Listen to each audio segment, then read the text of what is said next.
partay road to a milli. Kitty, are we gonna make it to a milli? Oh, we're gonna make it to a million. We're gonna make it. When we're gonna make it to a milli, TBD. But we're committed to making it happen. And we are closer today at the end of June than we were at the beginning of June. Going into June was actually leaving May was very scary. What was so scary about? What was so scary about May? It must have just been the month. Must have been the season. Must have been that the weather was bad. That's why our business didn't grow because the market was changing, right, Kitty? I know. Or did we do bad? Was it us that was bad? Yeah, yeah. We May May we dipped all the way down to I got our books this morning like $53,000. Um, and the month before that we did 68. Before that we did 70. Month before that we did 64. Month before that we did 64. And so significant drop, almost a $15,000 drop. And today, as of June 30th, can you even know what we're at right now? No. Hold on, let me go look. Well, our sheet says 61, but is that accurate? No. So ZenMade is projected to hit 68, and inside the books, we'll see what gets collected today, but it'll probably be around 67, 68. That'll be actually collected monies this month of June. So yeah, it's coming back around. It's come back around, and that's yeah, just thankful that we have been in business now for over a decade, and while it's not what I hope for and what I anticipate, it sometimes happens. It happens when you have cycles. You have cycles where the business doesn't do as good as you would like it to do, and for reasons that aren't obvious at the time. But looking back on it, it becomes quite clear why it happened.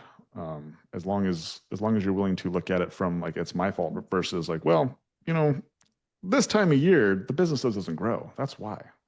This time of year my customers are they just say no more because they have these excuses that I believe, like, oh, taxes, or they just got done with Christmas. That was always one around the holidays. People just spend all their Christmas money. They don't have any money left over. I love that one. I love that one. And the moment that you give the power away by saying that it's something outside of your control's fault that your business didn't grow is the moment that your business will stop growing. And it's human nature. So how many of you guys have done that before? Raise your Oh, hand. it's way easier to make it an external thing. It's so much easier, and it's default. And that's the human in us. That's the human. That's our egos that protect us. Is we want to protect ourselves by saying it's not our fault, and so we blame others.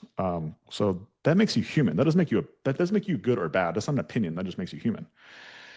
And but if you want to be exceptional, you have to do what the average people don't do, which is average people make it somebody else's fault. Exceptional people make it their fault.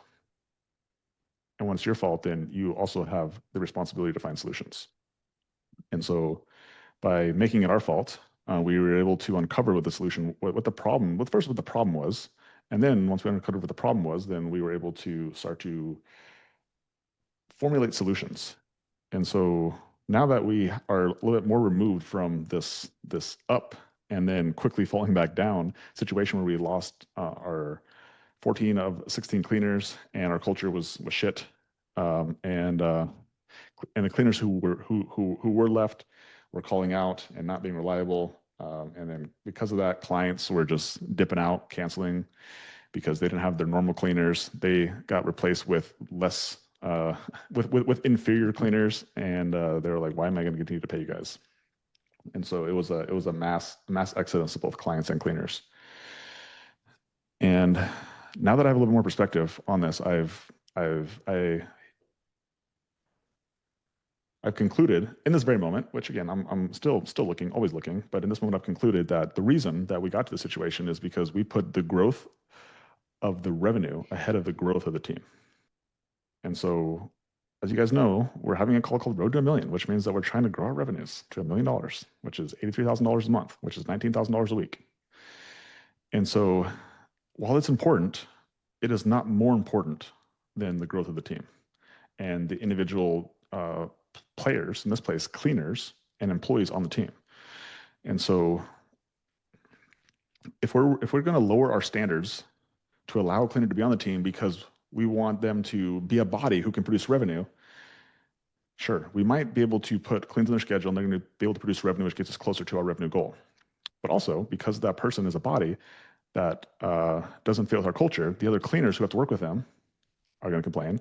The clients who have them in their homes are going to be like, this cleaner sucks. And then the office staff who's got to deal with the complaints and the cleaner always calling out is like, you're making my job harder. And maybe that might be you, the person in the office, but if you have office staff, then like you're making their job harder as well. So ultimately, having low performers on the team just makes everyone's job harder.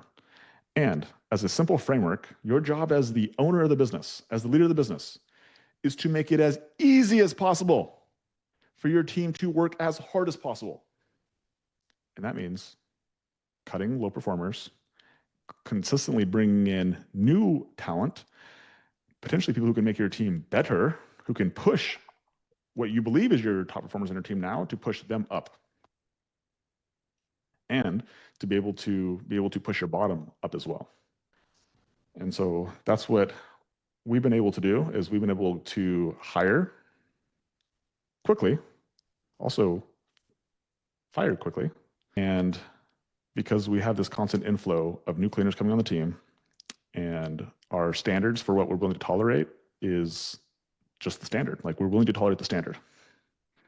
And if you don't meet the standard, then we will let you know that you meet the standard and we will abruptly and quickly, timely, like the same day, we will have a conversation with you to inform you to meet the standard, help you understand what the standard is, give you a game plan to meet the standard, and then we will also give you an opportunity to meet the standard the very next day. And if you fail to meet the standard the very next day, then you failed the opportunity to be on the team. You chose not to be on the team by not meeting the standard. And that's really how to build a culture and build it quickly in a timely manner is speed. Speed to confront, speed to get on the same page, speed to implement. And so our general manager, that's been her main focus is to address any sort of problems that we have with cleaners immediately, same day, call them. Not text them, call them, phone call. Confront the standard. Let them know what the standard is, where they failed to meet it, and then an action plan to be able to meet the standard, and then hold them accountable to actually following through immediately. Not when they feel like it, not later in the week, but the very next opportunity they have, the very next clean. And recognizing either way, And either improvement or not. Important. Recognize it. Hey, I saw that you implemented a standard. Great freaking job. I appreciate that. Praise it. Acknowledge what you want to see more of. Right. And so, yeah, we've been able to turn the culture around and our team is much better. Still got problems. Right? Always gonna have problems, but more manageable problems. Right? And so that's how we've been able to turn this thing around, and how we're going to now grow past this $70,000 month mark is we're going to do just more what we're doing, and we're going to continue to do it better, and we're going to be more consistent with it. More, better, consistently. And that really comes down to just consistent processes in the business, consistent systems in the business, compounded, most importantly, with consistent humans in the business. And so it's been more evident to me more than ever is that systems and processes are very, very important, but they're not more important than the consistency of the person who's operating the systems and processes. That's your biggest variable, is humans. And that's one of the things that we've seen in Mesa that's been really cool to see is the consistency within the GM position has been very consistent, like very, very, very consistent. And consistency, it creates predictability. And with predictability, then you just have a better idea of what to expect. Right? And having a better idea what to expect creates confidence. And confidence creates hope. And hope is what allows you to push through problems, even when they don't seem like they have solutions. But you're like, I just believe I can solve this problem. I don't know how, but I just got to continue. I got to continue to find solutions. And then by continuing to look for solutions, implementing things, trying things, you end up finding solutions. You're like, oh, Actually, it wasn't that hard. Wasn't that hard, right? It just took 3 tries. I thought it was only going to take one. Katie and I we were outside yesterday. So this new house we moved into, it has a pool, and we were we were in the pool with our youngest daughter, and she was trying these like back handsprings off out into the pool. She was basically practicing her backflips into the pool, and after the very first one, her name is Lainey. Lainey, our youngest daughter, said, "Pops, was that good?" I was like, "I don't know. Try it again." So she did a second time. She's like, "How about that one?" I was like, "It was better than the first one." And she did it 3 or 4 more times. She was like, "How about that?" And I was like, if you want to be great at this, Lainey, it's going to take you a million times of practicing this backflip. But I'll tell you what, that last one you did was much better than the first one you did." And like that's just an example of like any skill set in life is that us as humans, we want to be good right away. I want to be a good business owner. Man, I can remember the day. I remember to this day, the day I left my job. I walked out of the Ridge Athletic Club, which was a big fitness gym.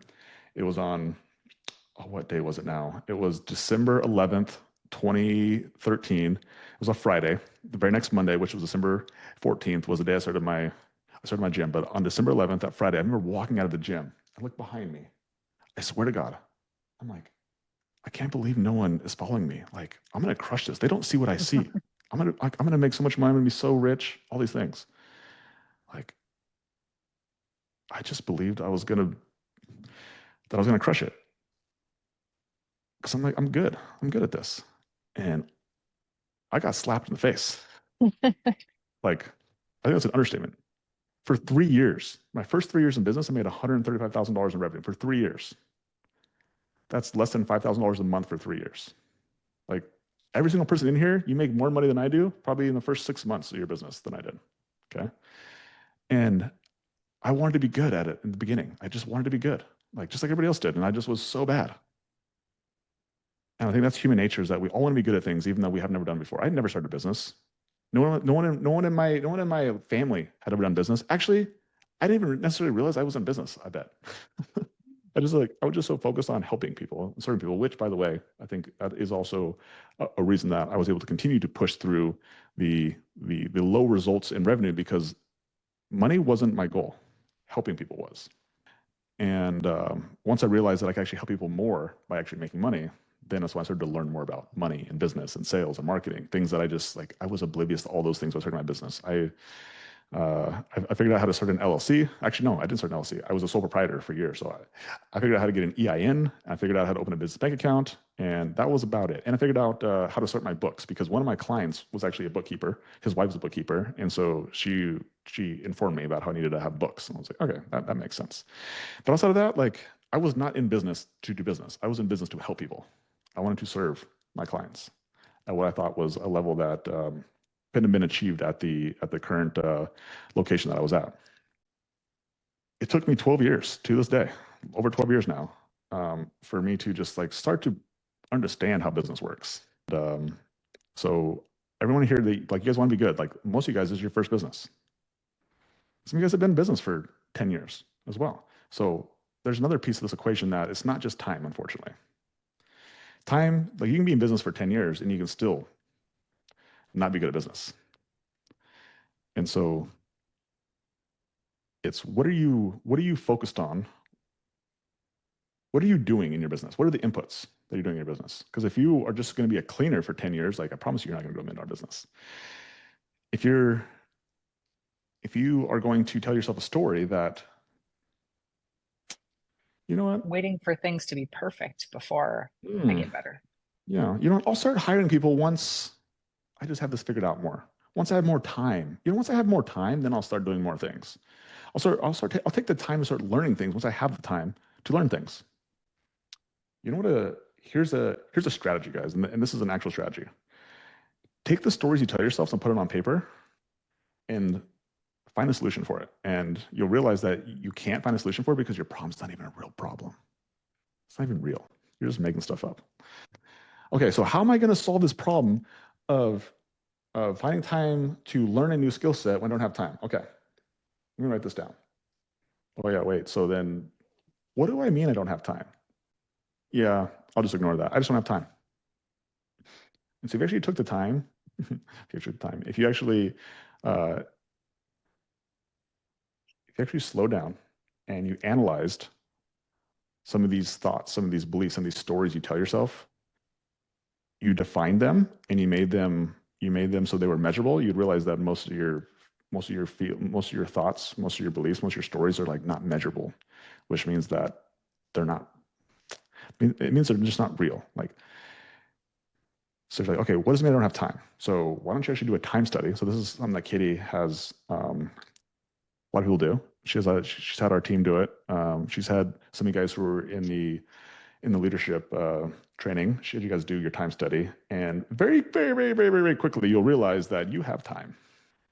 You have lots of time. In fact, you have 24 hours in a day, right? And you probably have 16 hours a day where you're awake, and you have lots of time where you just click between tabs and you waste time and waste time. I should say waste time. You do things with your time that is not in alignment with your goals. And so when you're able to look at your time and what you do, and then you're able to analyze that and you're able to align your goals with what you're doing, then all of a sudden you realize you have a lot of time that is not being used appropriately. And you can stop doing things that aren't in alignment with your goals. And you can replace those things that you're doing with things that are in line with your goals, like learning new skill sets. Wow, I just figured out how to create time. Right. And so that's all what business is getting clarity on what you want. So then another piece of that too would just be like, well, what do I want? Right. And a lot of times we're actually too afraid to even talk about what we want because what if we don't get it? And this is a similar variation of like, I just want to be good right away. Like you know what? I'm not gonna work on my backflips in the pool because I'm not good at it, pops. Lainey has such an advantage. And her advantage is that like she will have less bad stories that she has to overcome as she gets older. Because like she doesn't have those thoughts. She's like, her default is that it's going to take a million times for me to get good at something. She literally has a book that she reads that says the girl who made a million mistakes. Like all we do is preach mistakes. How many? Not a single person in here, right? Our speaking of our GM, one of the things that she said in my birthday video last week. So if you guys didn't see the birthday video, thank you guys for everybody who contributed to that. It was the best present I never knew I wanted. It was so good. So Katie, thank you again for that. It was so good. But if you guys haven't seen it, you guys can look at it. It's inside the group. But one of the things that stuck out to me. I mean, there's a lot of things that stuck out to me, but in this vein was our GM. She's like, I've never been in a place where like I'm encouraged to make mistakes. Just like I tell my bosses or I tell my friends that my bosses like encourage me to make mistakes, and they're just like, what? I'm like, yeah, I know they're crazy, huh? But like, I'd rather have her make mistakes than ask me for permission. Just like go make mistakes so you learn, and then let's talk about it. Like, I'm okay. Like, actually, I encourage you to make mistakes because that's how we actually learn. And that's what this game is. It's just a combination of learning from our mistakes and on in the same context, like don't do it again. Learning is different. The definition of learning, same condition, different behavior, right? So we might continue to get the same result, not growing, but let's do different behaviors. So if you continue to do the same thing, like, oh yeah, I continue to avoid this conversation. I don't know why that I just have cleaners who constantly just no show and they don't give 2 weeks notice and they just quit without any notice. It's because you consistently avoid confronting all the problems that are happening between them and the clients, them and the cleaners, them and the office, them and their jobs. So, same condition, different behavior. That's learning. And so that's your job in business is to learn. And there's seasons in business. And they're not equal like they are in the seasons of the weather. You know, in the seasons of the weather, we start off the year in winter, and then we move into spring, and then we move into fall, or then we move from spring into summer, and then into fall, right? And they're equal. They're all 3 months apart. In business, we have 2 seasons. We have learning, and we have earning. And learning is 9 months of the year, and 3 months is earning. And so most people will be in business. Let's just call it 30 years. So it means you're going to have 20 years of learning, and then 10 years of significant earning. Yeah, it doesn't mean you don't earn anything along the way, but like by the end of your business career, you're going to make so much more money in the very last couple of years that it'll make up for all what you've done in the first 20 something years. And so as long as you understand that game, understand what you're doing right now as you're learning, then the expectation of needing to become a millionaire and to be able to consume, because really, like, what is the reason you guys need money? Like, really, what is the reason you guys need money? To consume things? Because you want to buy it. Because you want to buy things. Yeah, I call this chasing dandelions. Right? Just like you're out there, just like, oh, I'm gonna go out and just go buy something today because I'm bored. Right? Ah, I have nothing on my schedule today, so let me just go consume something today. I thought about this the other day. You know, on social media, it's like really popular to show off, right? And so showing off, when we first think about showing off, we think about like, oh, we show off our cars, we show off our houses, we show off our trips, we show off our jewelry, we show off our who we're with, right? And that's all consuming. Like,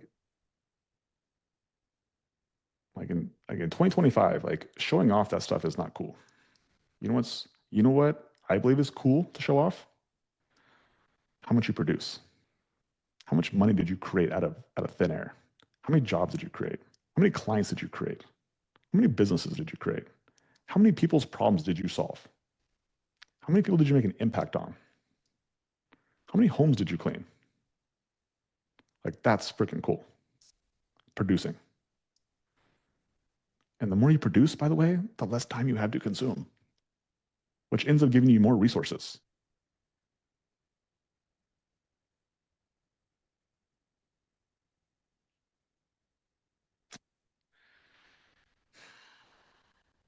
Yeah.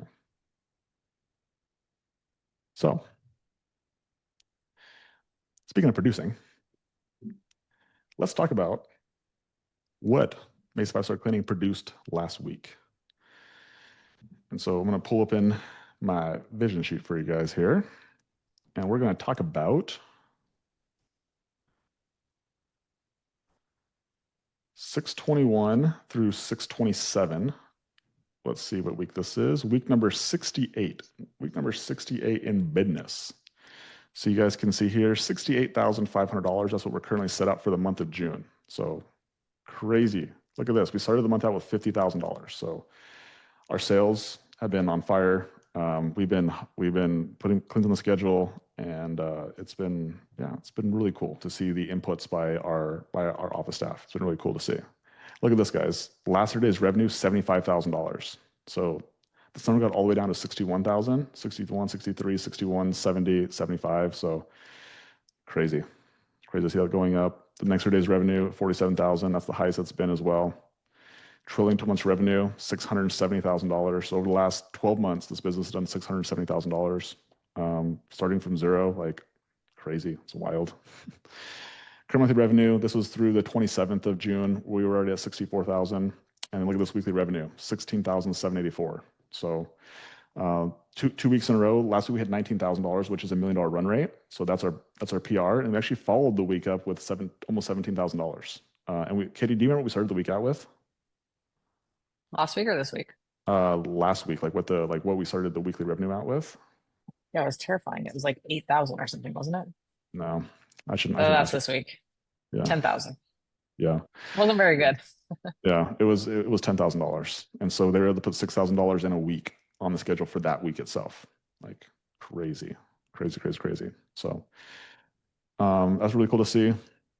Recurring clients goal. So this is actually starting to go back up again. We actually have a new recurring process that we're trying. Like I said earlier, we're trying new things. Kitty, I just want to be good at recurring clients. Why can I be good at recurring clients? That's all I want. Me too. I'm just going to keep trying. I'm going to keep doing backflips in the pool until I get good enough. I'm going to keep trying a million times to actually figure out how to get recurring clients predictably and consistently. And so we're trying something new, and we're going to keep trying. We're going to see if it works. We did 71 cleans last week and averaged $236 a clean. So those are pretty good numbers as well. 16 cleaners, which is cool to see. And then 23 hours worked and then 300 assigned cleaning hours. So again, it looks like that we had enough cleaners. Now we just got to fill their schedules, which is really cool to see.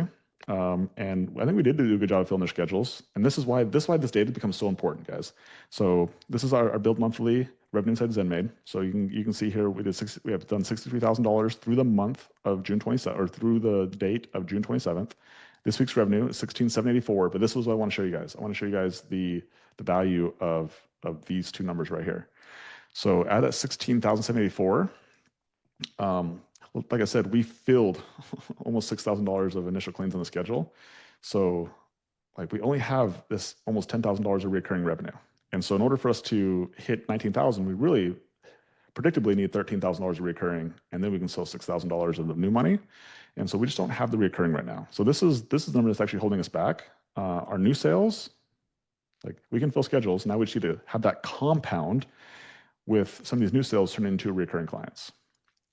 So even though we technically we definitely have spots open, we just would have to be able to sell more initial cleans. And so now instead of selling 7,000, we would have to sell we have to sell $10,000 initial clean revenue in a week. While it's possible, definitely challenging. So that's a cool breakdown. Received revenue inside QuickBooks, we've collected 61.5. Invoices, look at this. This number's got fixed. Great. I love to see this, right? Last week, this was at $2,000, I believe. Let's go back and look at last week. So this is something we put an emphasis on. And 1,926, week before that was also high. For that, I think was also 1,933. So Katie, what'd you do to get this number down? Who'd you yell at? Yeah, I yelled at the person who's supposed to be charging cards and sending invoices and following up on them. So just holding somebody accountable to the job. Yeah. Which is really good. Which is your job as the owner. So Jessica and Lucas, I just had your guys' one-on-one today, and you guys are on here. So I'll share what I shared with you to everybody else who gets into a leadership position. So everybody wants to get into leadership until they're in a leadership position. They're like, my team's not doing what I want them to do. So I'm going to throw a big fit, and I'm going to do one of two things. I'm going to blame them, like I talked about earlier. Do your job. Get out the way. I'm jumping back in, and I'm going to make this happen. And there's actually a third option, because both those are the wrong options. I shouldn't say they're the wrong options. They're just the options that will just keep you small. They will keep you where you're at. The third option is your fault. And then what is your job? Your job as the leader is, number one, to have clarity on exactly what you want. So Katie, what is the clarity that you wanted from greater than 7 days invoices? Like, what did you want? I mean, I really wanted 0, but that's not. Yeah, I wanted 0. She wanted 0. Cool. And so she communicated the standard to the team was, guys, I need this at 0. It's currently been at $2,000 for the last 2 months. So she created clarity. And then what else did you do? After you created clarity, what did you do after that? And I went and I actually looked at the current SOP to make sure that it was good. And then after I checked the current SOP, I made sure that the SOP was being implemented or executed. Boom. That is so good. So then we check our process. Hey guys, this is our process. Are you doing this process? And they say yes. Cool. And then it's your job to hold them accountable to implementing the process. Like, that's what leadership is. Clarity, having a process, and then accountability to implementing the process. It's a 3-step formula. That's all it is. That's your job as leaders. Once you get into a leadership position, clarity on what the goal is, process to reach goal, accountability to execute tactics. That's it. Those 3 things. And what happened, Katie? It didn't get to 0, but it got much lower. It's at $307.50. Yeah. Progress. You guys will have the highest standard in your business. And so again, like looking back on it, are you guys okay? Is everybody else in here okay with $307 versus $2,000? You guys okay with that? You guys cool? Good, right? And so you're gonna have the high standard. And as long as people get as long as they raise their standards, and that's improvement. That's what we're looking for. So I love to see that number. Correction claims, $290. Marketing, so we sent some text messages. Okay, so I'm gonna share this with you guys because I've been sharing this with a couple of my one-on-one clients. When you send your internal marketing text messages to your list, this is something that we have learned from when we started this process. When I started sharing this process with everybody. It's what we're doing now. I'm gonna tell you what not to do first because it seems like people resonate more with what not to do. Mhm. Do not send offers. Hey guys, we're running a deal for $199 today. Text me back if you're interested. Do not do that. Hey guys, we're running a deep clean special. 4 hours for $55. Do not do that one for lots of reasons. Send a message that creates curiosity. Hey, just had a client cancel last minute. Reason, excuse. We have 3 spots we need filled. Scarcity. We have an exclusive deal to fill these spots. Urgency. Or excuse me, deal. This week only. Urgency. Let me know if you're interested. Call to action. That's the framework. That is the framework. You can like use that framework for any messages, but that's the framework for the messages. You'll notice that there's no offer. That's how you get people to text back. And then if you're asking, well, what is the offer? The offer is to get them on a phone call. It's like, get on a phone call with me. I have 3 spots. And this is like, it's like you're doing a brand new phone call again. That's the point of this. It's not to actually send them an offer or a deal. It's to get them on a phone call. And when you're on that phone call, after you ask them, once you discover what their problem is, then you can give them whatever deal you want. Hey, give them a free fridge cleaning. Give them a free oven cleaning. Give them $50 off. Upgrade them from a maintenance clean to a deep clean for a simple upcharge. Throw their blinds in for free. That's how you do internal marketing. And the reason you do it that way is because people will tolerate more of these messages than they will them getting you spamming them with offers. You say, I have a problem. Curious if you'd like to help me with this problem.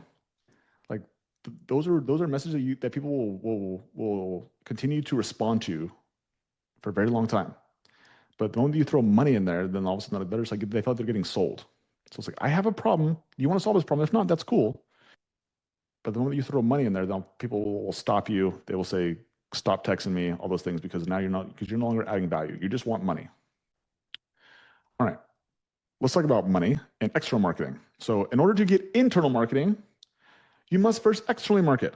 So internal marketing, for anybody who is brand new here, is you have a list of contacts who are inside your CRM. These people who are giving you their name and their phone number, and might even give you your email. And then we are able to send them messages, preferably text messages, at no additional cost. Okay, but we own the list. That's our list. We own it. Now, how do you get that list? You get that list from external marketing. Okay, we spend money in order to get people on that internal list. And so we spend money in 2 places, Google Local Services and Facebook. And altogether, we spent $1,900 in between those 2 sources, $500 on Google LSA and then $1,400 on Facebook. We got 55 leads from Facebook. We had 1 from Messenger, 15 missed calls, 5 Google Local Service leads, 11 homepage leads, 10 incoming call leads. So we got a total of 97 leads at a total cost per lead of $19.65.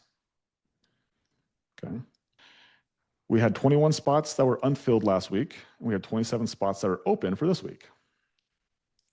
Okay. Those are decent numbers. So we could have filled a couple spots, but we honestly probably just couldn't keep up with the sales volume. Look at our sales outputs now. We had 451 calls made. We had 48 calls answered, 32 calls missed, 31 quote calls scheduled, 22 showed, 53 performed, 40 quotes booked. Insane. And we booked $11,666 in projected quote call revenue last week. Crazy. And look at this. Most importantly, Katie, how many conversions? Freaking 11. Yeah. So early signs that this new conversion process that we're getting a little traction with it.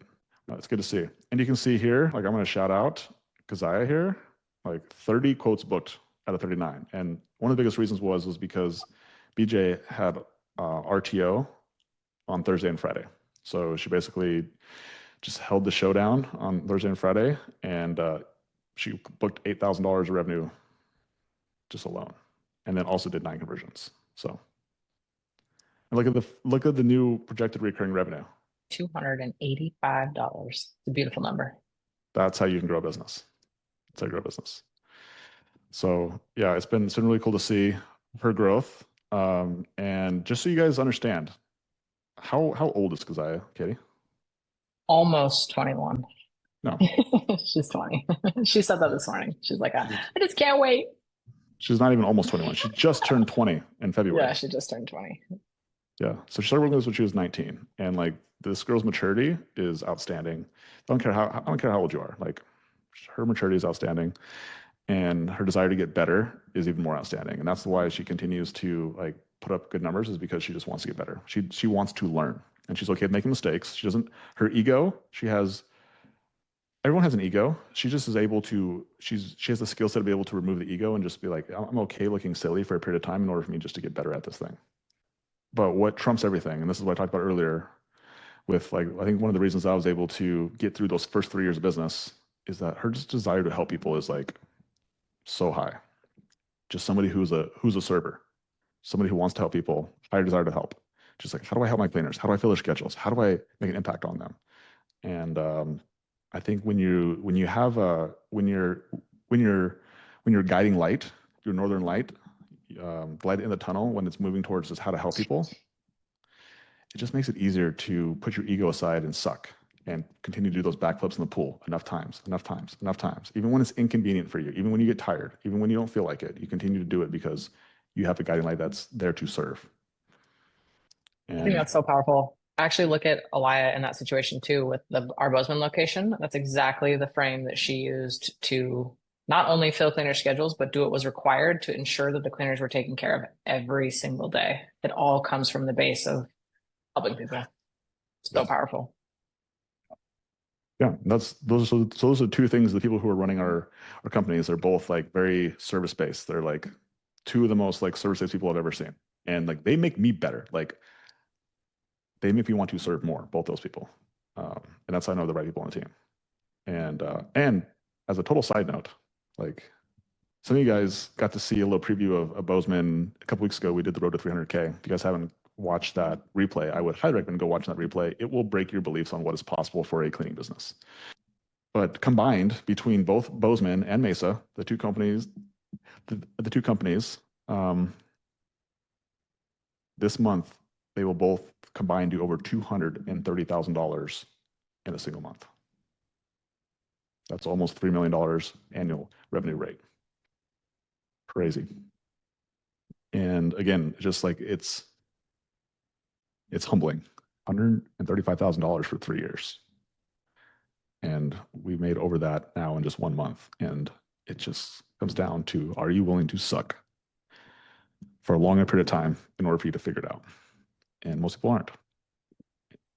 And I really believe it just comes down to service. You got to be able to put the needs of the people you're trying to serve ahead of your own.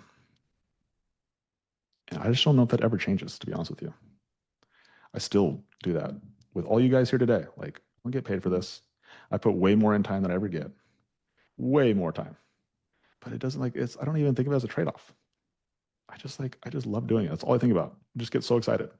My first one-on-one today was with a guy named Julia. She's like, you know, it's like, how's your day going? I was like, I am so excited. I'm like, I've been waiting for Monday all weekend. Just like excited to get back to talking to people again and working with people and being able to help them hit their goals. Because by me helping you hit your goals, you also help me hit my goals. Like that's where we're in alignment. And so everyone on here too, like that's also why I do it. Because by helping you hit your goals, I also hit my goals. And so I'm glad to serve. I'm glad to work for free. At the end of the day, it's like that's where I feel like I'm getting paid. I'm getting paid because I get to help you. I am valuable enough that you guys are actually listening to a call. You guys are actually getting something from this. Like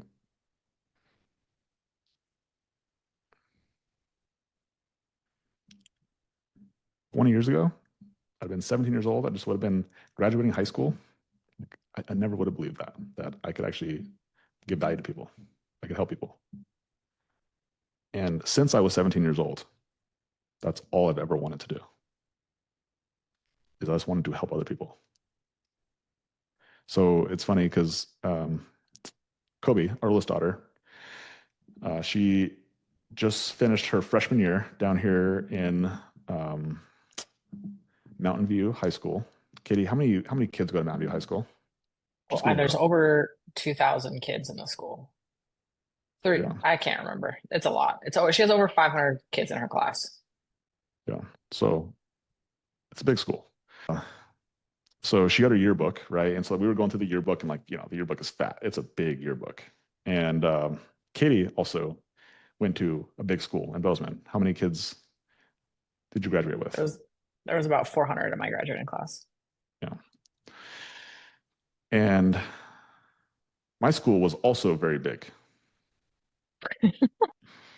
I graduated with 12 kids. Right? Just enough kids for the football team. Eight-man Just football team. yeah. And we had to combine with two other schools just to play. So very small farm town, right? But in all fairness, I was in the bottom half of those top 12. Yeah, I ranked out of one being the top and 12 being the bottom. I was number 8 in the class, so also very intelligent. But one of the things that oh, now see, now I went too far down the rabbit hole. What I was even going to come back down to. One of the things that we had in our school was a yearbook, right? Like everyone has yearbooks, but when you have a very small school, like you get featured in the yearbook. Like the seniors, like you have like your own page basically. Right? And so on my page, they talk like you basically talk about what your goals are, what your hobbies, all your accomplishments, and then what do you want to do when you grow up, right? Really, the question was, what are you going to do after high school? And I have this picture. You guys can find it. It's on my Facebook somewhere. And my fancy senior picture, I have long blonde hair, and I said, I want to go to college to become a personal trainer. Like that's what I wanted since I was 17 years old. And because I just know I wanted to help people at 17 years old. I knew that. And I think that has been the driving force of where I am today. Is just like now it's not about helping people lose weight, which by the way, I do help people lose weight. Now I just do it for free. I don't do it as a job. And but I still have that desire to help people, and I still do it. But where 99% of my focus on is helping people create freedom in their life. And so in this very moment, it's done through cleaning business.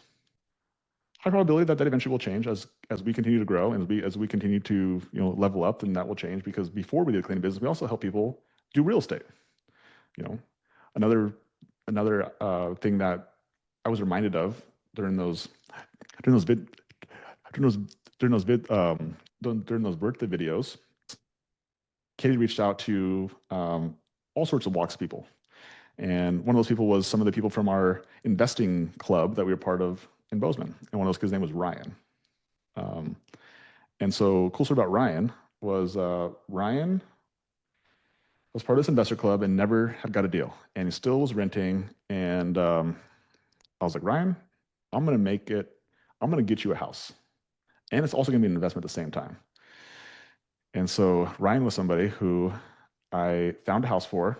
I got under contract. I ended up wholesaling it to him, which basically means that I just like sold the contract for just a little bit of money.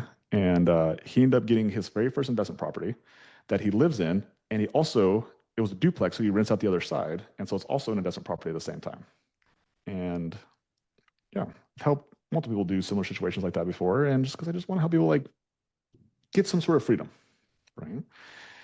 And now we're doing that with the cleaning business. We have people who are growing million-dollar businesses, right? And now they're like, what do I do with these money? So now we're talking about like, what do you do with your money in order for you to now turn that million-dollar business into millions of dollars of income, into cash? It's a little bit different. $1 million of revenue, a little bit different than having $1 million in cash, and the freedom that comes with it. And so that's ultimately what my focus is at this very moment, is help people create that financial freedom in their lives. And right now it's through the vehicle of cleaning business. Now, high probability that in the next decade, that will probably evolve and that'll change. And so if you guys are here right now, like take advantage of it, use it and abuse it, because it won't be here forever. But that's the guiding light, is the desire to help people. And so that's what I see in both Alaya and Keziah. It's why I have so much faith in them and so much belief in them, is because their desire to help people it goes in front of their own personal needs. And so that's something that we can all take from both those girls. Back to the vision sheet. Cleans, we did 20 new client cleans, 51 recurring for a total of 71, 2 correction cleans, 157 recurring clients, 136 occasional clients, 11 conversions, 55%. That's outstanding. 12 Google reviews. Yeah, they just don't stop coming in. I think here's the secret, guys. Just name yourself 5-star cleaning, and all of a sudden they just give you reviews. Right, Kayla? We have a cleaner who's been with us for about 3 months now. No, sorry, about 6 months now. And she said that we've gotten 300 reviews since she started. So if we could just hit 1,000 by the end of the year, she'd be really happy. That was like what she pitched to the team this morning. It was awesome. Yeah. So fun. Cancel recurring clients, only 2. So this is actually how you grow your recurring is you only lose 2 and you gain 11. Lose $149. Actually, that number's not correct. Okay, will you make a note? Yeah. That number's not correct. And then we gain 42.85. So helpful. Cancel cleans during the week. Wow, this is pretty light too. We had one huge clean, a $1,300 clean canceled, but outside of that, $2,300. So that's actually pretty crazy. It's one of the lowest numbers I've seen. Clean acquisition, spent $125, pretty light. 49 applicants, 35 scheduled interviews, 25 performed, 5 scheduled, 3 performed, and still no hires. We have a smaller pipeline here, 4 people. Madeline just put her 2 weeks in, so she is now done as of this morning. And then Maya graduated, and then Amber got pushed to this week. Or maybe it was next Thursday. And then maybe Valentina got pushed. One of these guys got pushed. So yeah, so this week we'll start focusing on putting more cleaners through the pipeline again. As far as our current cleaners, Dev and Alyssa, great cleaners. Katie could probably turn blue. Who's this Kobe person? She keeps on showing up here. Our oldest. Yeah, she's doing good. Olivia, Gary, Sierra, yeah, Emily and Landon are now done. Yeah, Brandon and Courtney. So yeah. Jay Sean only made it 1 day. Again, Madeline made it through training, but then put her 2 weeks in today, and then Maya actually graduated. So pretty much how it goes, guys. Like you guys watch this meeting enough, it's just like it's part of the process. 16 total cleaners, 300 signed hours, 23 hours average, 56 man-hour rate. So all that stuff is good. We had 1 correction clean. Nikki Tisdale, she was like one of our very first clients. I sold her way back in the day. And then we have, look at all these one-on-ones. So again, great job because I had these one-on-ones with people. And so that's cool to see. Cool, guys. Katie, thoughts on this week number 68. Oh, how cool is this? 68. $68,000 of revenue. Boom. That's all you guys gotta do. Be in business long enough. Let's wait for week 100. That's all we gotta do. We just gotta wait, guys. Wait for week 100. We got $100,000 a month. Yeah, I think the thing that I keep seeing is just the accountability from the top down. So when we first were experiencing the exodus of all of our cleaners, we knew it was us.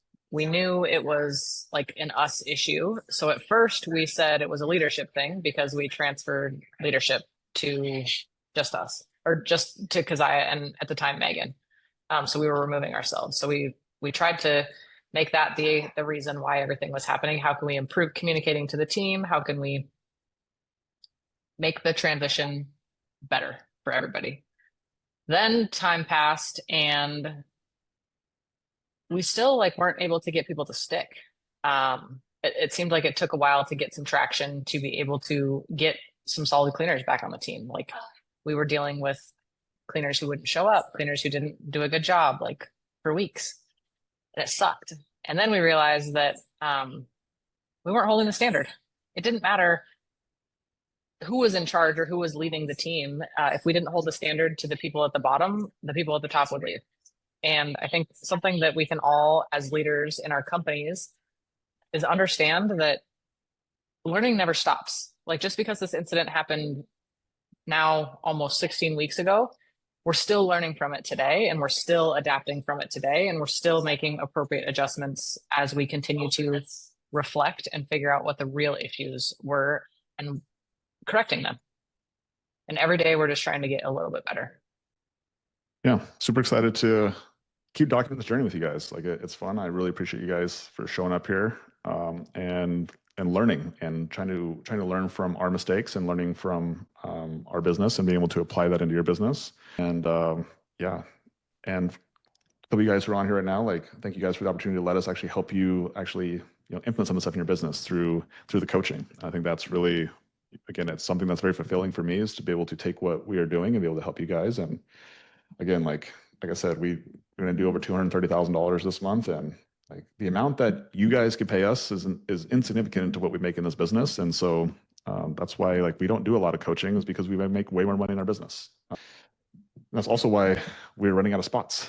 And so I think Katie and I, we counted this, I think it was last weekend we did this, but I think we have 4 spots that are actually available for one-on-one coaching. And then again, at this point, like we're full because our attention is on growing our businesses. And so for all you guys who are in it, like, good job. You guys are in it as long as, until either I fire you or Katie fires you, or if you want to fire us, that's totally fine too. But if you guys are not at the coaching program and you're interested, like, yeah, James will drop the link down below and you can apply. Yeah, it's not a hard pressure. Literally zero pressure. In fact, you can't give us money on the very first call. We actually, honestly, we don't accept everybody, and it's mainly because we want to ensure we can help you. And so if we don't believe we can solidly help you, then we just give you other resources. We give you free resources. We have lots of free stuff out there. And so like, if you ever think you're gonna get hard pitched, like it's not, it's quite the opposite. You might be hard pitching us, if anything. And I mean that in the most like sincere way possible, is that we just want to make sure that we can actually help you guys. And that's the reason why our coaching clients, they stick with us for a very long time, is because we do have this level of commitment amongst both of us, that like we're not gonna be more committed than you are. And so if you're committed, then like we can do it. We can try to do this. Like if you're at 10, 15, 20, $30,000 a month, like we can pretty reliably help you get to 50, 60, 70, 80, 90, $100,000 a month. We've just done it before. And it's not easy. And that's the same thing that I shared with like both Eli and Keziah, like going through hard times, like that is what allows me to have confidence in somebody, is when things go hard, when things get hard, when things go unexpected, how do they respond to it? And both Eli and Keziah have gone through hard things, and how they responded to it, like just gives me more confidence in them. And so that's what I look forward to. It's like when I have like when I see you guys go through hard times, I'm like, good. How are you responding? Are you a little baby? Like, oh, poor me. I'm like, please feel sorry for me, Logie Bear. Please, I'm having a bad day. Or you're like, yeah, I don't feel very good, but I'm just going. I'm trying to figure out how to do this. I don't know. I'm lost. I need help. That person I can help. The person's being vulnerable to be like, I can't do this myself. I need help. Right. And again, from a money standpoint, the coaching is like you pay a little amount of money and you get to make a lot of money. I have to make a lot of money and I get paid a little amount of money. And so it's just like the value exchange is huge. But I will tell you that like I'm more concerned about the system of the business more than about the money of the business. And like to me, it's the system that we're growing. And that in itself is very, very, very, very valuable. And so my goal is to create a business system. And how we do that is by creating great businesses. And so each one of your guys' businesses, it helps improve the business system. So again, if you guys are interested, James, drop the link down below. Super appreciate you guys for being on this call. For you guys who we get to coach, thank you guys so much. And if you are not in the coaching program yet, yeah, here's your chance. And if you're not interested or you're not ready for coaching yet, we'll continue to get on the free calls, continue to consume the free content, get inside the school group. The school group is free. And always posting new stuff in there as well. I just dropped a new module last week in there, the Facebook funnel training. So if you want to learn the framework of actually how to do Facebook ads, that's all in there as well. We have new stuff coming for this free school group, but also we have a new module or an updated module for the paid community that's coming sometime this week. Just waiting on Katie. Just checking. Kind of. Not really. Actually, yes. Specifically waiting on Katie. But you guys will get a lot of value from that as well. So thank you guys so much for showing today. Happy Monday. Happy last day of June. And yeah, let's kick off July by doing the boring work, staying focused, more clients, more cleaners, repeat. Like this is a very simple game. So thank you guys so much. Happy Monday. See you guys